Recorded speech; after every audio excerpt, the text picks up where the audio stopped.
오늘 이사야 62장은 파수꾼에 대한 그런 사명입니다.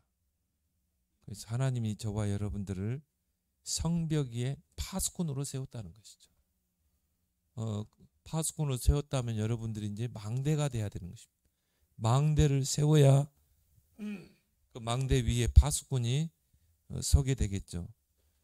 그래서 여러분이 이런 성벽 위에 망대를 세우고 주야로 계속 잠잠하지 않게 파수꾼의 사명을 감당하면서 그 성을 지키고 또 언약을 전달하고 또 빛을 비추는 이 파수꾼의 사명을 감당할 때 모든 게 회복된다고 그랬죠. 그래서 여호와께서 예루살렘을 세워서 찬송 받으시고 또 지금까지는 모든 것들이 이방인들이 우리가 열심히 벌어놓으면 이방인들에게 다 뺏겼어요. 그런데 이제는 내가 다시는 내 곡식을 원수들에게 양식으로 주지 않겠고 수고하여 얻은 포도주를 이방인에게 뺏기지 않게 하겠다. 추수한 자가 먹고 거둘 것이요 마시게 할 것이다. 그것으로부터 더 나아가서 성문으로 나아가서 많은 사람들이 돌아올 수 있는 백성의 길을 닦게 될 것이다. 237의 그런 축복이죠. 여러분들이 요즘 나오는 계속 말씀이 뭡니까? 망대를 만들어라. 그리고 파수꾼의 사명을 감당하라 이거죠. 그럼 여러분들이 세 가지 파수망대를 만들어야 돼요.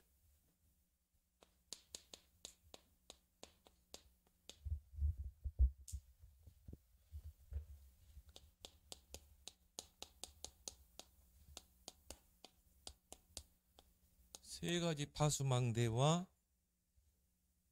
그 망대 위에 여러분이 파수꾼의 사명, 24 파수꾼의 사명. 그래야 25 하나님의 나라가 임하지 않겠습니까? 그래서 이사야 60장 6절에서 10절. 이합번 수요 예배에서 구약의 그 망대 역할에 대해서 우리가 메시지를 한번 한 적 있죠. 그 다윗 같은 경우는 왕이 되어서 1,000망대를 세웠습니다. 1,000망대를 세우고 1,000군데 파수꾼을 세웠다는 거겠죠.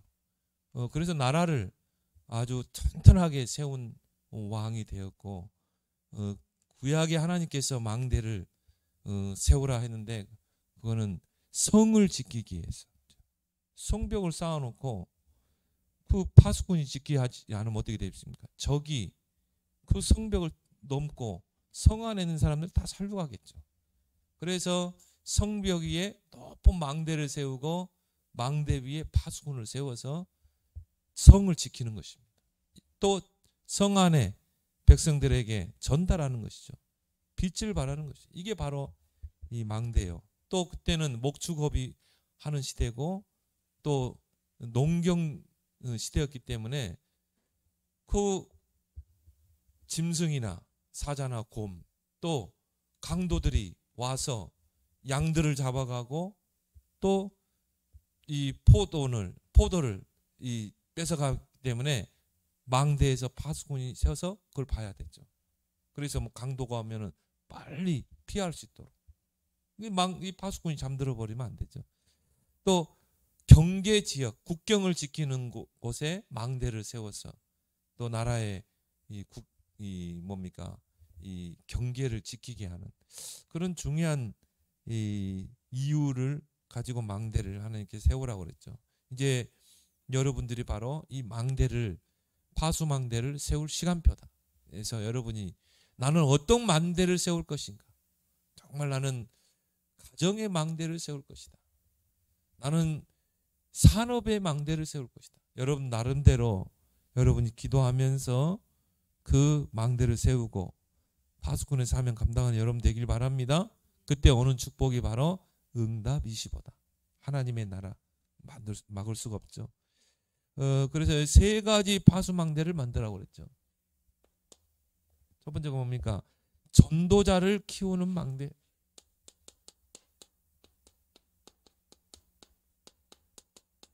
결국 이제 교회가요. 이 전도자를 키워야 돼요. 모든 성도들을 전도자로 세워서 내가 있는 현장에서 정말 이 전도를 통해서 영혼 구원의 역사를 이루도록 그런 망대를 세워라. 소돔과 고모라가 의인 한 명이 없어서, 전도자 한 명이 없어서 망했거든요. 그래서 오늘날 시대를 우리가 보면서 정말 우리는 전도자 키우는 망대를 세워야 될 것이다. 특히 교회 내 망대. 교회 안에 망대를 세워놓고 우리가 현장에 망대를 세워야 되는 것입니다. 초대교회는 138로 완전 담난 그런 제자들이 한 100여 명 딱 원리스 되니까요. 하나님이 거기에 시간표로 움직이잖아요. 하나 오순절 날의 이름에. 그러니까 하나님이 3천 제자를 이렇게 세우잖아요. 그래서 교회 내 망대가 세우지 않으면요, 이 현장이 다 죽어가는 것입니다. 그래서 교회 내 망대를 세워라. 모든 성도들을 사역자로 세워라.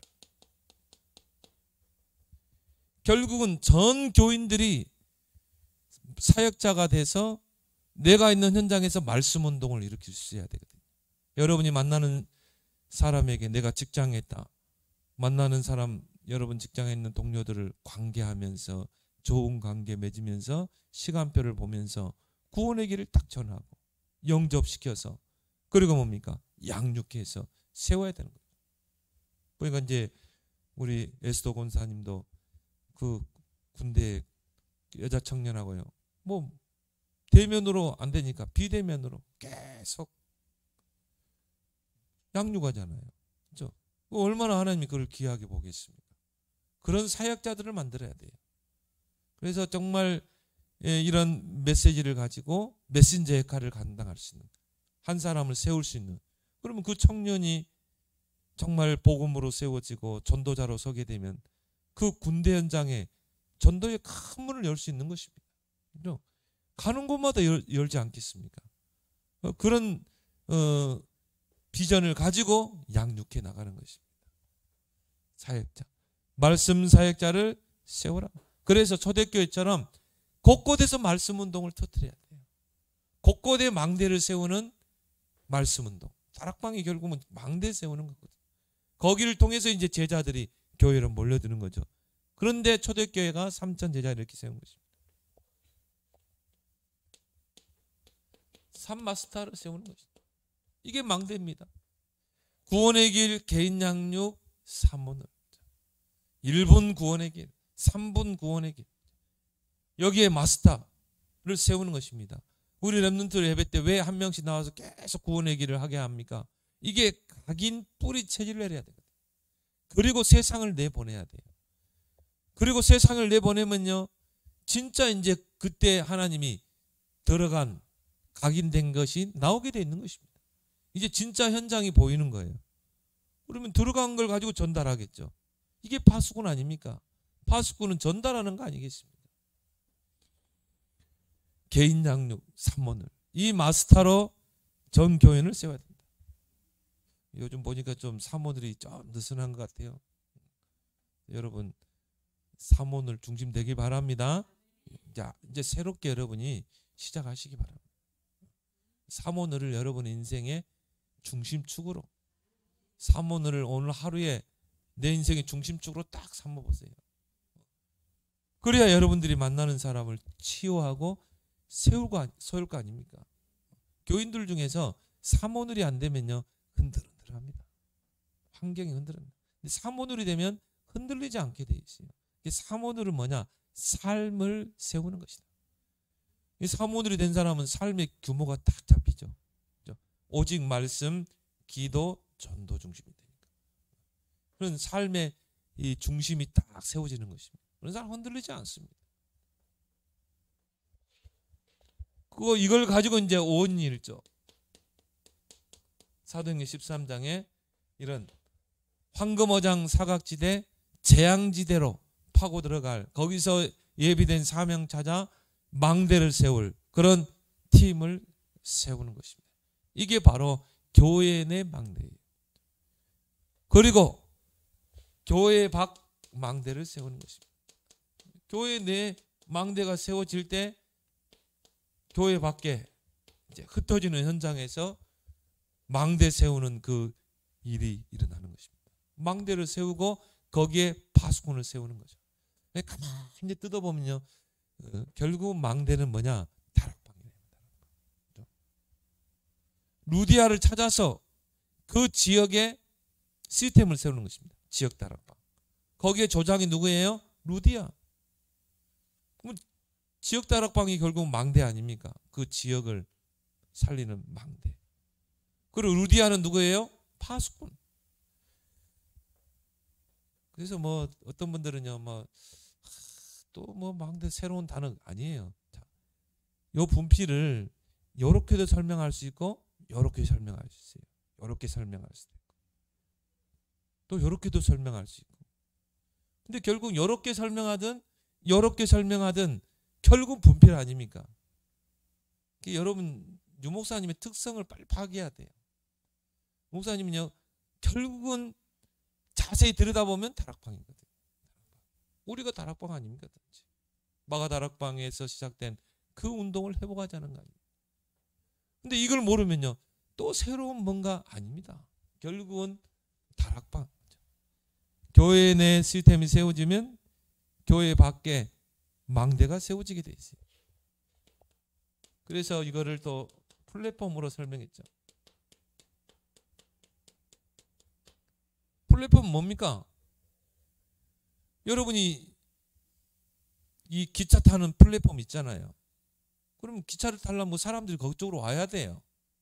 공항, 이게 플랫폼 아닙니까? 인천공항이 세워지니까 사람들이 거기 오는 거예요. 왜? 그래야 비행기를 타잖아요. 이제 여러분이 교회 안에 시스템이 세워지면 이제 교인들이 흩어지는 현장에서 플랫폼이 되는 것입니다. 이제 결국은 내가 가는 현장에서 계속 사람 만나서 답을 주고 시스템을 세우는 거예요. 파수망대.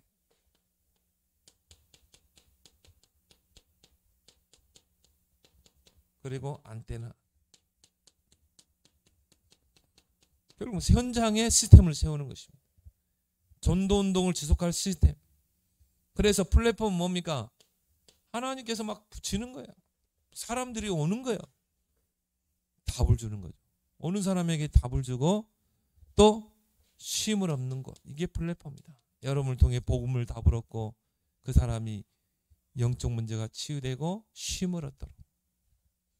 파수망대는 뭐죠? 빛을 비추는 것이다. 어두움에 빛을 비추는 파수망대. 그래서 빛이 비치면 치유되는 것입니다.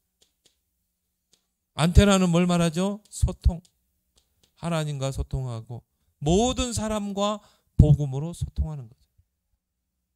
그러면요, 여러분과 소통하는 사람이 힘을 얻게 되죠. 교회 방 만대를 만들어요. 그래서 이번에 주일 오후 예배, 임마누엘 주일 오후 예배에 망대를 세우는 파수꾼 전도팀을 구성해라. 자, 망대를 찾고 세우는, 결국 뭡니까? 다락방 찾고 세우는 그런 파수꾼 전도팀 구성을 해라.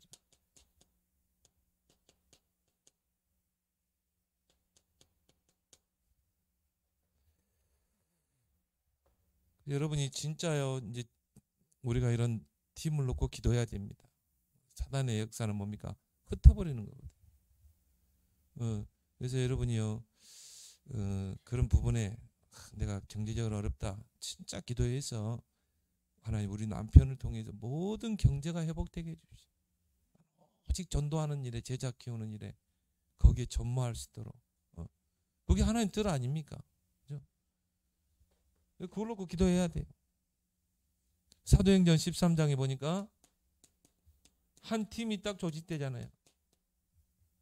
5인 1조 한 팀이 딱 조직되니까 보세요. 거기에 이제 하나님의 성령이 역사하죠. 사도행전 16장 16절 18절. 귀신 들린 소녀가 떠나가게 되고, 그리고 뭡니까? 거기에 정말 시스템이 하나 딱 세워지죠. 그리고 또 사도행전 19장 8절에서 에베소죠. 여기 또 시스템이 딱 세워지죠. 한 팀이 움직이는데.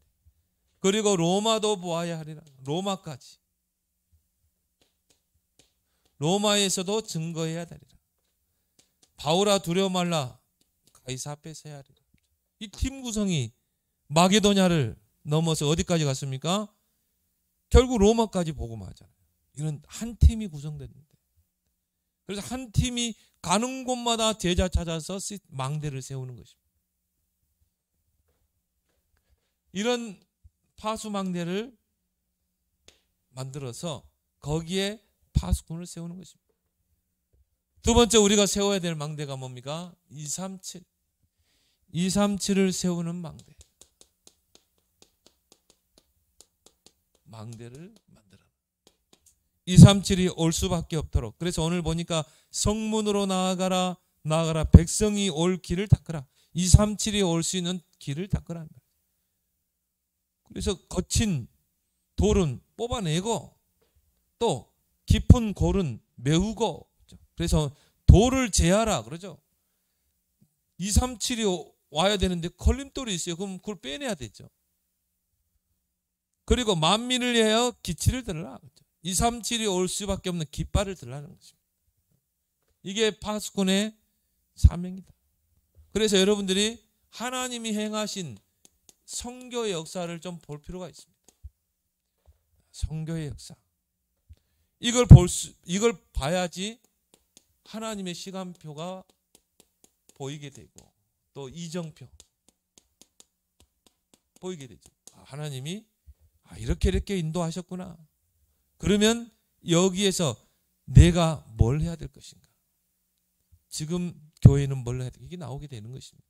그래서 선교 역사를 좀 볼 필요 있어요. 자, 처음에 이 복음이 어디에서? 예루살렘에서 시작됐죠.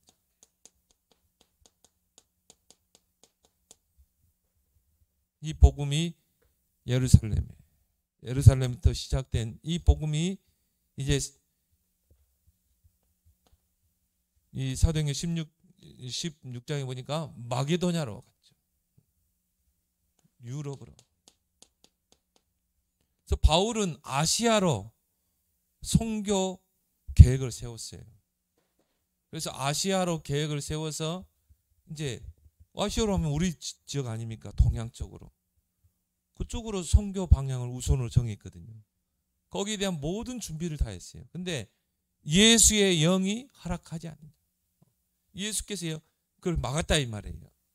왜 선교문이 막힐까? 그래서 드로아에서 바울이 이제 기도하죠. 기도하는데 환상이 보인 것입니다. 마게도냐 사람들이 손짓하면서 우리에게로 와라. 우리에게로 와서 복음을 전하라.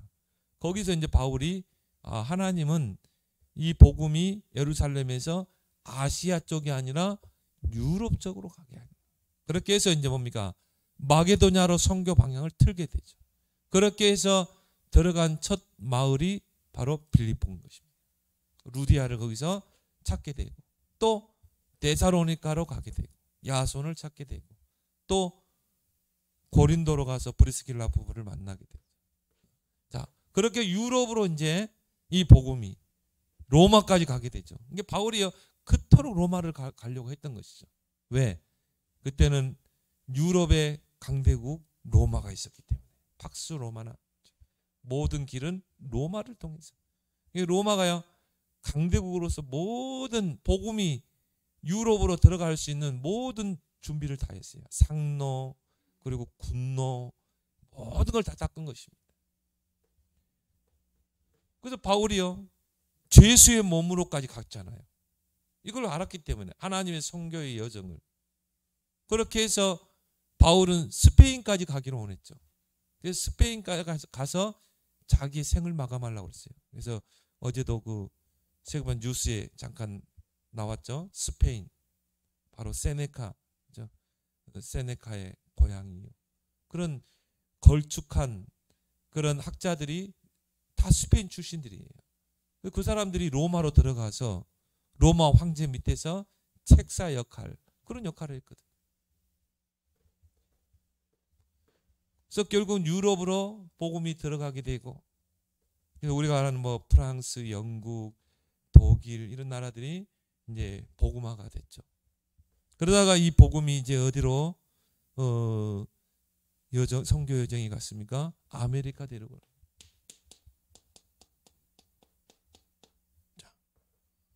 영국에서 청교도들이 메이플라워 배를 타고 아메리카 대륙으로 간 거죠. 그렇게 해서 복음을 떨어뜨린 것입니다. 그리고 이제 그 아메리카 신대륙에 저 프랑스 또 영국 이런 사람들이 이제 막 개척에 들어간 거죠. 그래서 캐나다 쪽에 가면은 이 프랑스인들이 많아요. 프랑스인들. 근데 저 남미 쪽에는요 캐톨릭이 들어간 것입니다.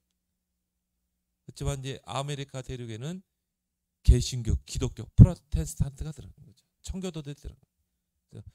복음을 가진 미국이라는 나라를요 하나님이 시대적으로 축복했습니다. 이 복음이 어디로 들어갔습니까? 아시아로 들어가게 되고, 중국으로 먼저 들어갔지만 중국은 이 그런 복음을 확실하게 받아들이지 않았어요. 그리고 기독교인들을 박해하고, 또 일본으로도 들어갔지만 일본은 이제 이 춘추 전국 시대 때 많은 선교사들을 학살하고 또 기독교인들을 죽였죠. 그리고 기독교가, 일본의 기독교가 그 사무라이들 앞에서, 칼날 앞에서 손들었어요. 다 배교해 버린 것입니다. 그리고 이제 흥선대원군은 빗장을 걸어 잠그고, 뭐 우리나라에도 그런 신유박해 그런 것들이 있었지만 결국은 이제 언더우드, 아펜젤러 이런 선교사들이 120년 전에 들어온 것입니다. 그렇게 해서 아펜젤러와 이제 언더우드가 우리나라 조선 땅을 배분한 거죠. 그래서 이제 이 감리교 쪽은, 아펜젤러는 감리교 쪽 아닙니까? 어느 지역을 복음하게 돼요. 황해도나 이런 쪽으로, 강화도에 가면요 감리교가 많아요. 그리고 이제 이 언더우드는 충청도나 이 남도 쪽으로, 그쪽으로 이제 선교 정책을 쓰게 돼요. 하여튼 120년 전에 이제 우리나라로 이 조선 땅으로 복음이 들어온 것입니다. 선교사들이요 깜짝 놀랐어요. 야, 조선인들을 보니까 굉장히 선한 민족이요. 그리고 흰옷을 좋아하는 민족이요. 정이 많은 민족이요. 그러면서 코쟁이 들어왔는데 중국에서는 굉장히 선교사들이 핍박을 받았거든요. 근데 우리나라에서는 오히려 도와주는 거예요. 선교사들을 막 도와주고 숨겨주고. 그러니까 복음이 막 빠르게 들어간 것입니다. 그래서 하나님께서 이미 조선 땅을 준비해 놓은 거예요. 그렇게 해서 막 곳곳에 교회가 세워지고 선교사들이 막 말을 타고 다니면서 복음을 전하고, 그래서 그때는 전도인들을 세웠죠. 전도인들, 내 어릴 때만 해도 위에 흰 저고리 바지, 그 뭡니까, 검정 바지, 고무신 신고 그 성경 나눠주는, 그때는 쪽 성경이었죠. 뭐 마가복음, 누가복음 이런 걸 전달해주는 사람들이 있었거든요. 우리 마을에도 있었어요. 근데 그런 분들이 조선인 전도자들을 세워서 이제 곳곳에 교회를 세운 것입니다. 그리고 이제 네비우스 성경책을 쓴 거죠. 이 조선 땅에 있는 교회는 외부의 도움을 받지 말고 자립해라. 자주 자립해라. 그래서 너희들이 교회를 세우고, 너희들이 헌금해가지고 교회도 세우고, 너희들이 헌금해서 목회자를 먹여 살리고 후대 키우고 하라는 것입니다. 그 내부 성경, 이게 우리나라에는 잘 먹게 들어간 거예요. 외국에서는 지금도 필리핀 가보면요 늘 손벌려요. 도와달라. 근데 우리나라는요 그 정신을 딱 심은 것입니다. 그래서 우리나라는, 한국 교회는 개척 정신이 있습니다. 솔직히 한번 보세요. 외국에서는 그런 게 없거든요. 아니 개척하는데 목사가 집 팔아가지고 개척하고, 옛날에는 건축하면요 성도들 집 팔아가지고 건축했다니까요. 집 팔아가지고. 아니 너 저기 그 김정택 장로가 그 아파트 팔아가지고 월세로 딱 하고 건축 헌금하더라니까요. 그게 그게 한국의 객체 정신. 그래서 한국처럼 이렇게 헌금하는 나라가 없어요. 외국에 가보면 선교사님들이 제일 힘들어해요. 왜? 헌금을 안 해요. 헌금관이 없어. 성도들은, 한국 교인들은요, 기쁨으로 하잖아요. 한국 교회가 이만큼 성장한 것입니다. 그러면 하나님이 이 나라를, 조선이라는 나라, 대한민국을 키울 수밖에 없는 거죠. 결국은 세계 선교할 수 있는 나라는 대한민국입니다. 지금 선교사를 가장 많이 파송한 나라예요. 미국을 초월했죠. 가장 많이 선교사를 파송하는 나라. 그리고 지금 선교사들이 다 안 들어간 나라가 없어요. 중국, 일본, 필리핀, 동남아, 서남아 다 들어가 있습니다. 중앙아시아, 특히 파키스탄 이런 데 굉장히 순교적이거든요. 파키스탄에서는 그 기독교인들만 모여 사는 마을이 있어요. 요 밖으로 나가면 무조건 잡아들입니다. 선교사가 들어가서 이 마을, 그 정해놓은 구역에서만 복음 운동해야지, 그 밖에 사람에게 복음 전하면 그대로 감옥에 갇힙니다. 근데 유일하게 들어간 선교사는 한국 사람입니다. 자, 중동에도 그렇고. 그러니까 한국을 하나님께서 한국교회 이렇게 준비하시고 또 저와 여러분들을 마지막 시대. 그래서 우리는 오직 그리스도, 오직 그리스도의 복음. 다른 이야기 않잖아요. 오직 복음, 오직 전도, 오직 선교 렘넌트. 이런 단체가 딱 나온 것입니다. 저는 그래 봅니다. 앞으로 하나님이 통일 시대를 앞두고 이 나라를 세계 선교의 대국으로 쓰시기 위해서 하나님이 저와 여러분들을 준비하고 있다.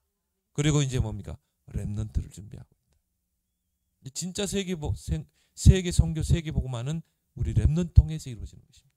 그래서 이렇게 유일하게 세계 렘넌트 때에 전 세계 렘넌트가 모이는 데는요, 없어요. 이게.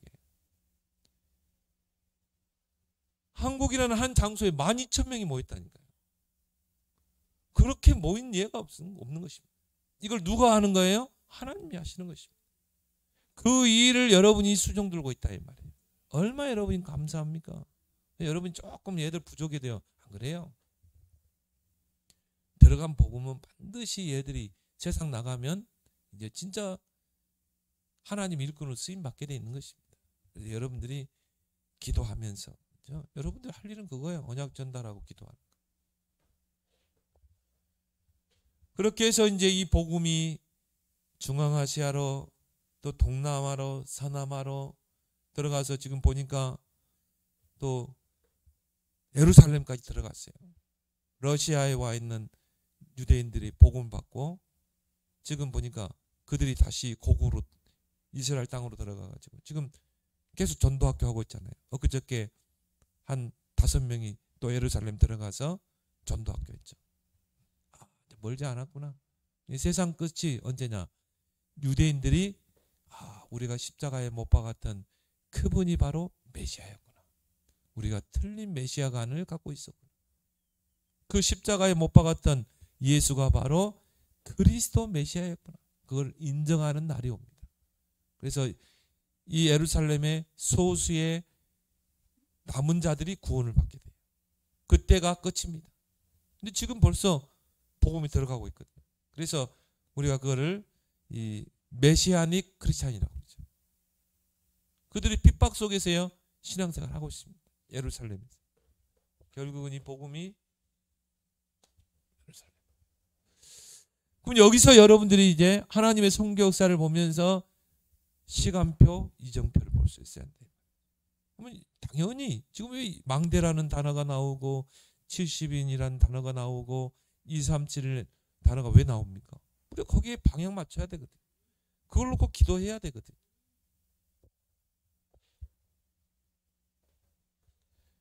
그래서 예수님의 사역도요 미리 내다본 사역이었죠. 예수님이 3년 공생애 때 12사도를 세우고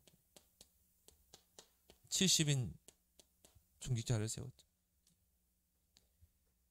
그래서 결국은 이 사도들과 70인이 마가다락방에 모여서 세운 교회가 초대교회인 것입니다. 하나님은 미래를 내다보고 예수님께서 세운 것입니다.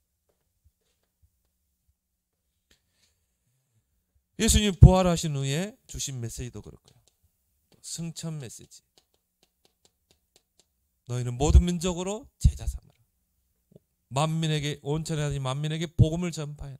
오직 성령이 너희에게 하면 권능받고 땅까지 증인되라. 비행기도 없는 시대 때 2000년 후를 내다보고 예수님께서 주신 메시지죠. 성교의 메시지죠. 그걸 붙잡고 시작한 교회가 초대교회다. 초대교회는요, 처음부터 237이었어요. 그래서 그 예루살렘에 갇혀 있으니까 하나님이 이거를 확산시켜야 되잖아요. 분명히 예수님이 승천 메시지 때 오직 성령이 너에게만 하면 권능받고 예루살렘, 유대, 사마리아 땅까지 가야 되는데 예루살렘 안에 모아 있는 거예요. 그러니까 하나님이 한 사건을 터뜨리죠. 그게 뭡니까? 스데반 집사를 순교를 시키는 것입니다. 스데반 집사 순교와 함께 예루살렘에 대대적인 박해가 일어나죠. 그러니까 뭐 도망갈 수밖에 없는 거죠. 복음 가지고 도망간 거예요. 왜 이스라엘이 노예가 되고 포로가 되고 속국이 됩니까? 복음 안 전하니까 이방인들에게.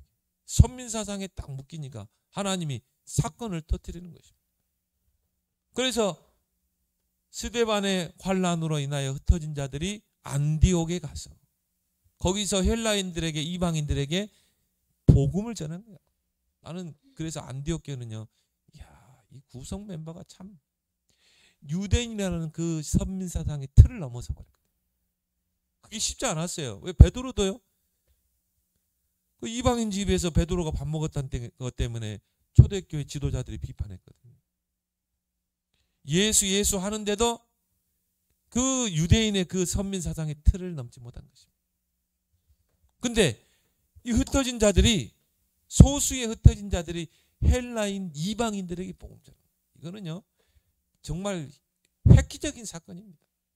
그렇게 해서 이방인 중심으로 세워진 교회가 바로 안디옥 교회인 것입니다. 거기에 누구를 파송합니까? 바울을.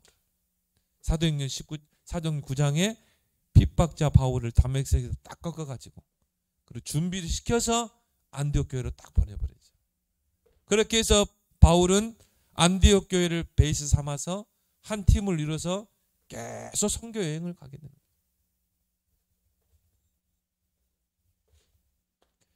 예수님께서는 이미 237을 내다보시고 이런 메시지를 한 것입니다.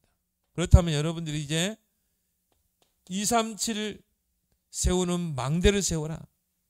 바로 나의 237. 여러분 찾아내길 바랍니다. 우리 교회 237. 이걸 놓고 우리가 함께 원리스트에서 우리는 기도해야 된다. 그래서 237 나라를 우리가 다 갈 수 없어요.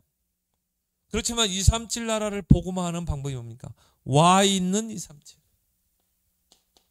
다민족. 그래서 지금이요 외국에 좀 돈 있는 사람들이 다 한국으로 옵니다. 왜냐하면 한국이 너무 살기 좋대요. 일단은 치안이 잘 돼 있어요. 치안. 외국에서는요 여자들이 이렇게 혼자 못 다닙니다. 선교사님 말 들어보면요 큰일 난대요. 갑자기 와서 막 바늘을 찌르지 않나. 그리고 뭔 사탕을 주고 막 그게 다 마약이거든. 밤에 여자가 돌아다닌다. 상상도 할 수 없어요. 그리고 여자가 혼자 등산한다. 저는 도봉산에 보면요 여자가 혼자 등산해요. 등반해. 야 정말 그래도 우리나라가 치안이 잘 돼 있는 나라구나. 외국인들이요 너무 좋아요. 도봉산 하면 요즘 외국인들 많이 오거든. 보면서 원더풀합니다. 이야 한국산 너무 훌륭하다. 그래서 도심을 끼고 산이 있는 나라는 우리나라밖에 없어요. 중국도 베이징이나 이런 산 없습니다. 근데 우리나라는 도시마다 바로 근교에 산이 있잖아요. 그러니까 외국인들이 너무 살기 좋아해요. 그래서 돈 있는 사람들이 다 외국인들이 우리나라를 계속 들어옵니다. 또 근로자들이 돈 벌러 들어옵니다. 하나님 왜 그렇게 하겠어요? 다민족 복음, 237 복음. 그래서 벌써 고려인들만, 우리나라의 고려인들만 3만 4만이 된다. 저 광주, 경상도는요, 하나의 고려인들 마을이 생겼어요. 마을이. 거기에 또 뭐가 TCK죠. 여러분 주변에 이런 이 한국 남자와 결혼하고 살고 있는 이런 다민족들을요, 잘 보고 여러분이 관심을 갖고, 많이 어렵거든요. 뭐 대화도 안 되지, 또 이런 문화도 다르지, 풍습도 다르지. 그게 여러분들이 친구가 되어주고 또 사랑을 베풀면서 복음을 심어야 되는 것입니다. 그리고 딸려온 2세들이 있잖아요. 이런 애들이 복음 들어가 버리면 걔들은 뭐 한국 문화도 알지, 또 자기가 태어난 나라도 알지. 그러니까 뭐 언어도 되지. 얼마나 선교 문입니까? 이게 바로 나의 237이 됩니다. 그 다음 뭡니까? 중앙아시아 5개 나라. 너무 중요하다. 왜냐? 동양과 서양을 잇는 가교 역할을 하는, 브릿지 역할을 하는 거예요. 브릿지 역할을 하는 거고, 또 세계 복음화의 루터다.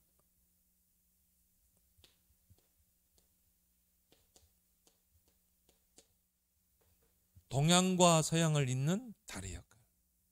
또 선교의 루트가 바로 중앙아시아다. 그래서 옛날부터요, 일찍이 실크로드를 닦아놨어요. 이 실크로드를 통해서 뭡니까? 아시아에서 유럽으로 들어가는 것입니다. 모든 뭐 상거래가 이루어졌고요. 그게 군노가 되고, 또 유럽인이 아시아를 침략할 때 그 실크로드를 타고, 또 징기스칸이 유럽을 침략할 때 그 실크로드를 이용했고. 그래서 이제는 우리가 선교의 시각으로 볼 때 중앙아시아는 너무 중요한 나라다. 중앙아시아는요, 다민족들이 많아요. 다 인종, 다 민족. 그래서 거기 보면 카자긴, 또 우즈벡인, 얼굴도 비슷해요. 우리나라 사람 비슷합니다, 얼굴이. 그 몽골인도 와 있고요, 중국인도 있고. 그래서 우리가 이걸 놓고 우리는 계속 기도해야 될 줄 믿습니다. 그래서 우리 중앙아시아 5개 나라에 시스템이 세워지도록 여러분들이 이제 기도해야 돼요. 그래서 여러분이 평생을 놓고 나의 237을 찾아내라. 나는 어느 나라를 선교할 것인가? 그 나라의 선교사 여러분이 가슴에 품고 기도하고, 그 하나님 축복하지 않겠습니까? 그리고 우리가 세워야 될 망대가 뭡니까? 서밋을 세우는 망대.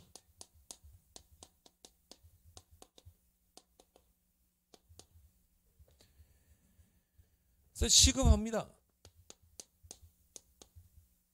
사단은 마지막 때가 돼가지고 이 사단의 12가지를 가지고 우리 렘넌트들을 계속 틀린 것으로 각인시키거든요. 그래서 우리는 정말 우리 렘넌트들 이 각인, 뿌리,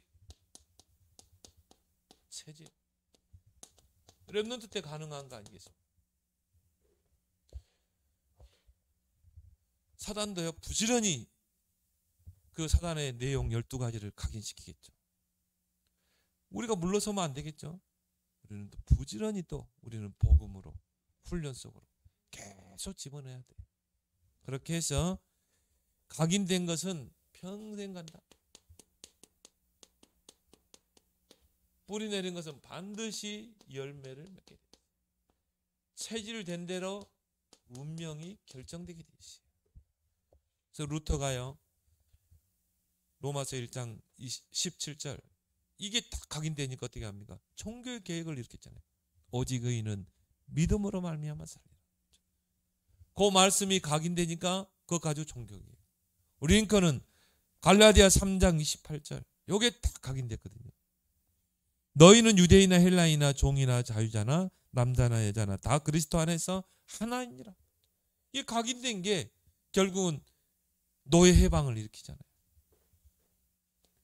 이거는 시급한 것입니다. 그래서 여러분이 여러분의 그 보호 아래서 떠나갈 때까지 부지런히 각인시키길 바랍니다. 기도하면서요. 막 계속 각인시켜야 돼요. 그러면서 우리 자녀들을요, 이제 세상 나가야 되니까 영적 시스템을 갖추도록 해요. 세상 나가서 하나님 주시는 힘이 없으면 어떻게 됩니까? 세상 문화에 다 동화됩니다. 다 휩쓸려 갑니다. 그 함정과 틀과 얼매에 다 갇히게 돼 있어요. 그래서 영적 시스템을 세워줘야 돼요. 정말 우리 렘넌트들이 말씀의 흐름 따라갈 수 있도록, 우리 렘넌트들이 기도로 모든 것을 해나갈 수 있도록 그런 영적 시스템을 만들어요. 여러분이 요즘 나오는 메시지가 그냥 나오는 메시지가 아닙니다. 오직 그리스도, 하나님 나라, 오직 성. 너무 중요하니까 노래까지 나왔잖아요. 138. 이게 우리 렘넌트의 시스템이다. 393. 아까 우리 사모님이 이거 애원 3만 원. 왜 그렇게 하게 하세요? 요게 각인되면 이제 요거 393 가지고 모든 걸 다 적용할 수 있는 것입니다. 학업도 적용하고 모든 문제를 만났을 때 393으로. 우리 렘넌트들이요, 이 축복, 위드 임마누엘 온리스, 최고의 축복 아닙니까? 하나님이 나와 함께 우리와 함께 모든 걸 합력해서 함께 하신다. 여기에 딱 들어가서 시스템이 돼야 한다. 우리 렘넌트들이요, 이 축복을 누리면서 오직 유일성 재창조 시스템이 렘넌트 때 만들어져야 한다. 그러면서 우리 렘넌트들이 정말 7대 여정을 가더라. 성삼위 하나님, 10가지 비밀, 10가지 발판, 5가지 확신. 오늘 주일 설교에서 나왔죠. 5가지 확신. 9가지 포인트를 가지고 모든 흐름을 바꿀 수 있다. 그리고 62가지 삶. 그리고 뭡니까? 보호자의 축복, 예배.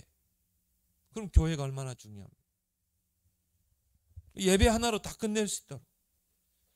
7대 여정. 목사님 뭔 말한지 하면 안 돼요. 탁탁 들어와야지. 그래 여러분에게 자녀에게 전달할 거 아닙니까?